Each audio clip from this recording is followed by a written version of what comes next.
আসসালামু আলাইকুম। আজকে গিয়েছিলাম বাঙালিয়ানা পিঠা উৎসবে, যার আয়োজন করা হয়েছিল শহীদ মিনার প্রাঙ্গণে। আমার আসলে পিঠা উৎসবে যাওয়ার কোনো উদ্দেশ্য ছিল না, আমি জানতামই না। আমি কোনো একটা কাজে বের হয়েছিলাম বাসা থেকে, তো হঠাৎ করে দেখতে পেলাম শহীদ মিনারের ওখানে পিঠার উৎসব করা হচ্ছে।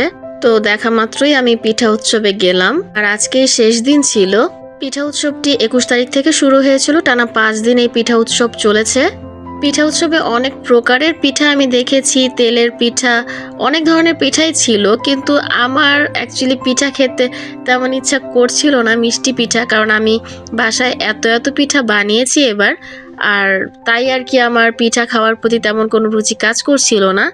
আমি ঝাল কিছু খুঁজছিলাম, কারণ যেহেতু বাসায় আমি অনেক টাইপের মিষ্টি পিঠা খেয়েছি, বানিয়েছি, তো সবকিছু মিলে আমার আর মিষ্টি পিঠার প্রতি তেমন আর আকর্ষণ কাজ করছিল না। কিন্তু তুলনামূলক ঝাল তেমন পিঠা আমি খুবই কম দেখেছি, তেমন একটা দেখিনি।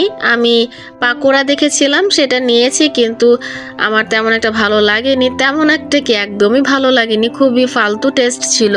হাঁসের মাংস দিয়ে ছিটারুটি খাবো ভেবেছি, কিন্তু আমরা যখন নিব ওই মুহূর্তে শুনছিলাম একজনের কাছে টেস্ট নাকি একদমই ভালো না, তো এজন্য আর নেওয়া হয়নি।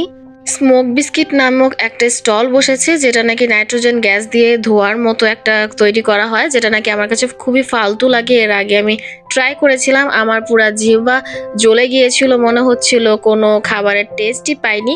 তাই এবার আমি এটা ভুলেও ট্রাই করিনি। তারপর এই দোকানটাও ছিল 99 পয়সা। এটা তো এখন সব জায়গায় দেখতে পাওয়া যায়, কিন্তু এটা পুরোই একটা লস প্রজেক্ট।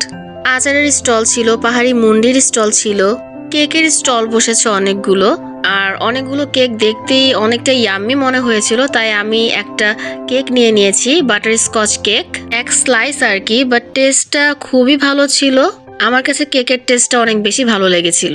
কাবাবের স্টল বসেছিল, মোমোর স্টল বসেছিল, তারপর বসেছিল নিমকি, মুরালি, নাড়ু, মুড়ির স্টলও। এই স্টলটা না বসলে আসলে অনেকটাই অপূর্ণ অপূর্ণ মনে হয়। মেলায় যদি এই স্টলটা না থাকে আমার কাছে তেমন ভালো লাগে না।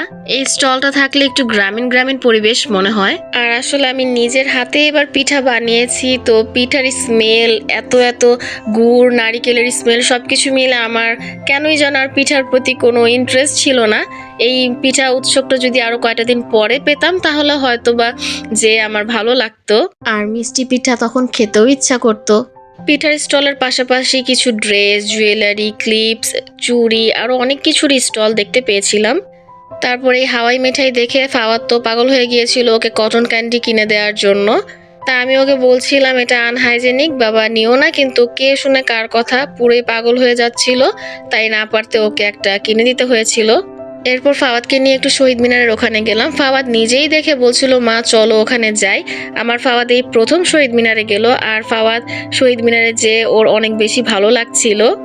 যেহেতু খোলামেলা পরিবেশ ছিল, ঠান্ডা ঠান্ডা একটা ওয়েদার ছিল, তো ফাওয়াদের কাছে অনেক বেশি ভালো লাগছিল, ও দৌড়াদৌড়ি করছিল, সবকিছু মিলে অনেক বেশি ভালো লাগছিল। তো এরপরে ফাওয়াদ এই ওয়াটার বাবলস টয়গুলো দেখে পাগল হয়ে যাচ্ছিল, ওকে যেন কিনে দেই। আর এটা পেয়ে তো সে অনেক বেশি খুশি হয়ে গিয়েছিল মাশাল্লাহ, তাই ওর বাবার সাথে ও এটা নিয়ে অনেকক্ষণ আবার খেলছিল। পিঠা উৎসবে খুব বেশি ভালো না লাগলেও শহীদ মিনারের ওখানে আমার ফাওয়াদ অনেক বেশি খুশি ছিল।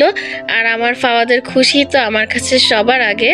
আমার বাচ্চা খুশি তো আমিও খুশি। আর ফাওয়াদের সাথে আসলেই বিকাল টাইমটা অনেক বেশি ভালো কেটেছিল, আলহামদুলিল্লাহ। আর তারা বাবা ছেলে খেলছিল, আর আমি তাদের স্পেশাল মোমেন্ট ক্যাপচার করে রাখছিলাম, আর নিজের মতো আমি একটু ঘুরে দেখছিলাম। অনেকদিন পর আমার শহীদ মিনার যাওয়া হয়েছে, লাস্ট কবে গিয়েছি তা আমার মনে নেই, ভুলেই গেছি। ফ্রেশ ফ্রেশ কিছু ফ্লাওয়ার পাওয়া যাচ্ছিল, গোলাপগুলো দেখে তো আমার অনেক বেশি ভালো লাগছিল। হালকা ঠান্ডা ছিল, অনেক বেশি বাতাস ছিল, খোলামেলা পরিবেশে খারাপ লাগছিল না।